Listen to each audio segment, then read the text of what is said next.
What's up, y'all? It's your girl, Kashana, and I am back for another shot of vitamin K. Hold on, y'all ready?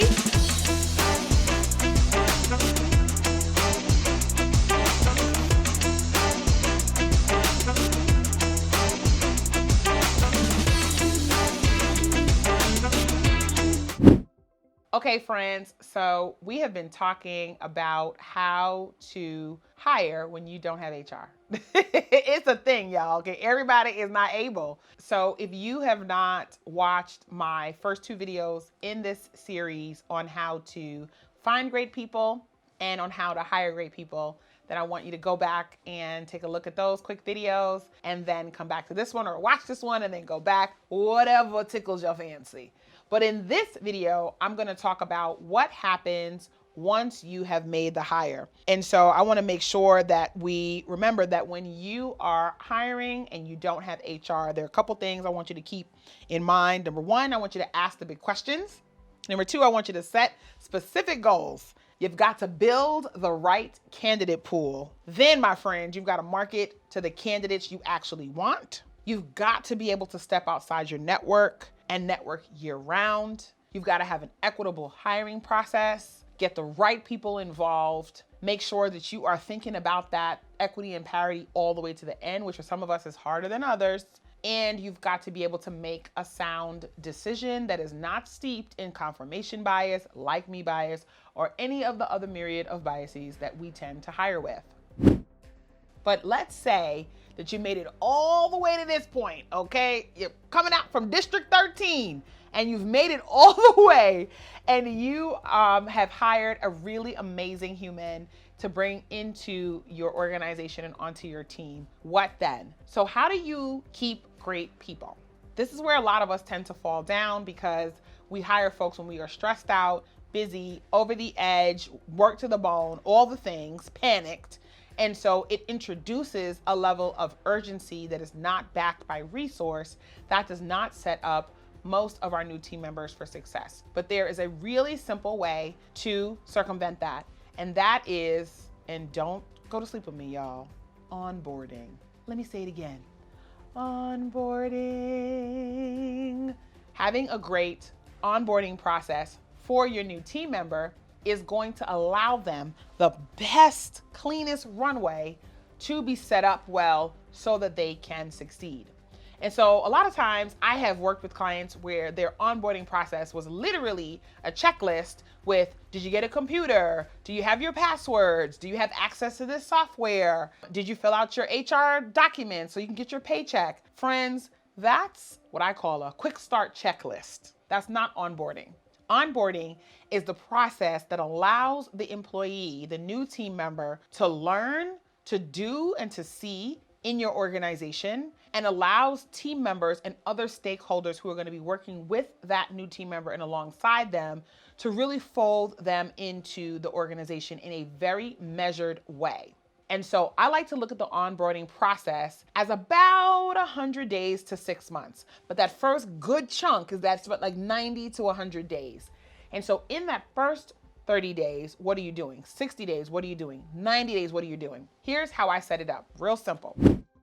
So first, I create the framework, the straw man, of how the onboarding is gonna look. So I create a document that typically says, welcome Kashana, we are so excited to have you here. This document is gonna serve as your onboarding guide. And the purpose of this document is to ensure that you get acclimated to the following goals, outcomes, processes, people, etc. And I kind of break that down so that they know what the document's supposed to do. And then over the next 90 to 100 days, here are the things that we would like to have as outcomes for your initial run with us so that I know as a new employee what's expected of me and how my new employer wants me to be successful, what resources that I have available to me.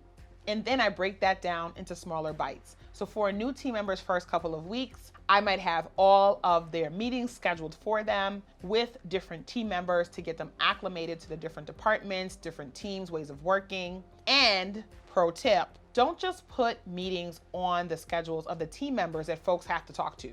Because what ends up happening is your new hire gets super excited, they hop on the Zoom, they're ready to talk to their friend Matt, and Matt's like, Why are we here again today? What am I supposed to be telling you? Come on, y'all. Tell me that hasn't happened to you. It happens all the time.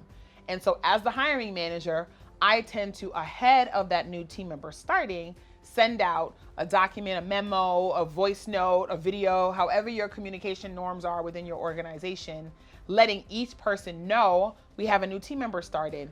Here's how we're going to be acclimating them to our team. Here's how we would love for you to take part. Here's what we'd like them to know and understand. What else would you like them to know and understand? And then we create those meeting cadences with that information so that everybody knows what they're supposed to be doing and when and what success looks like, so that we start to make those proper introductions to the organization. That first month with your new team member is critical, my friends, because it really is rolling out the welcome mat. So if your welcome mat is old, ugly, dirty, tired, and stingy, then what impression are you leaving on your new team member about the kind of life that they can expect with your organization? Not a very good one. And so onboarding is like, and a good onboarding plan is like rolling out a really well done welcome mat. I prefer the red carpet. So as you think about the people that your new team member has to meet with, you also have to think about the processes they have to learn and understand. And so this is where that time to learn and do comes into place. And so as a hiring manager, I like to make sure that each week for my new team member, I have a check-in time already on the books for the sole purpose of saying, what'd you learn this week? What do you discover? How'd you do? What questions are these things opening up for you? What do you think you need to know and understand? What had you scratching your head? That's an opportunity for us to really build a learning agenda together. What are we going to learn and know and understand and probe over the next 6 months? So those things are happening at the same time as your new team member is probably jumping footlong into their workload. Because let's face it, most of us don't have the time or the luxury of time to have a new team member just learn. I mean, there are companies that do that, and oh my gosh, I love that. But if you are a small organization or company and you do not have the luxury of that space and time, then you've got to be doing this at the same time. And so being able to pace and have that moment for questioning and inflection is really important in being able to ensure that your team member has a successful onboarding. So this goes on every single week. As their workload starts to pick up, they should still be in learning mode. There should still be an opportunity to shadow the work. Team members that they're going to interface with regularly, work streams they're going to have to be able to pick up, expectations being set and reset and recalibrated if they need to learn new material in off hours, or there's not enough time in the daytime because you're stepping actively into a project that's already live. Whatever the actual work environment is, being able to set that team member up at the beginning with what that roadmap looks like is so critical. And loving on them. You didn't think I forgot that, did you? What kind of snacks do people like? Now, I know some of y'all are like, Ashana, really? Snacks with onboarding? Yes, hello. Have you ever been in a Zoom meeting in the afternoon at 4 o'clock and you had a team member with a stinky attitude? Maybe they were having a Snickers moment and they were hangry. And so what are the types of things that's gonna make that new team member feel welcome? Is it their favorite snack? Is it their favorite coffee beverage? Is it tea? Is it something else? What's gonna help them feel like we see you and we got you? And so making sure that you continue to roll out a really great experience.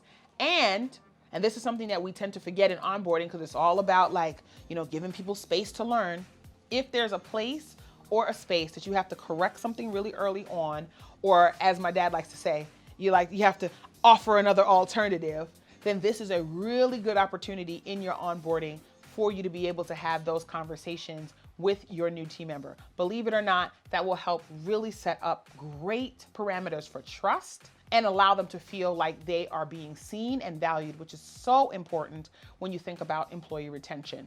The last thing I want you to think about, because there's so many things we could dig into, y'all, and so y'all have got to hang out with me and take my course, Kish Camp, if you really want to dig into what it takes to retain really great people as a manager, and that will be linked below. The last thing I want you to think about is, as you get to the end of your onboarding cycle, make sure that the time you have scheduled to assess how things have been going is not the first time you've done it, number one, and number two, that new team member has the opportunity to be able to pressure test if the role they were hired for is really the role that they are going to be doing for real, for real. And the way I like to do that is I like to have the job description that they were hired for in a document. And then I like to have some roles that are like, I'm actually doing this thing. I do this thing sometimes. I don't ever do this thing.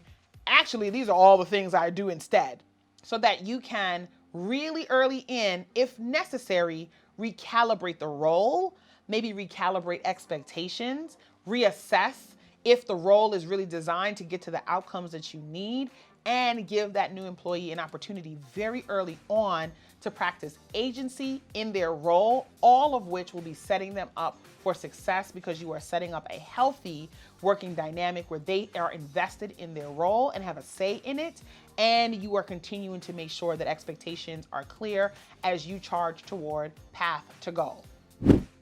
Now, there's tons more that we can do on ensuring that you retain good people, including recognizing them, including making sure folks get plum assignments and opportunities to be able to shine and grow and flex, and making sure that you are building personal relationships. All of that is in the Kashanaverse, and so make sure you check out more of my videos to be able to see how to do just that.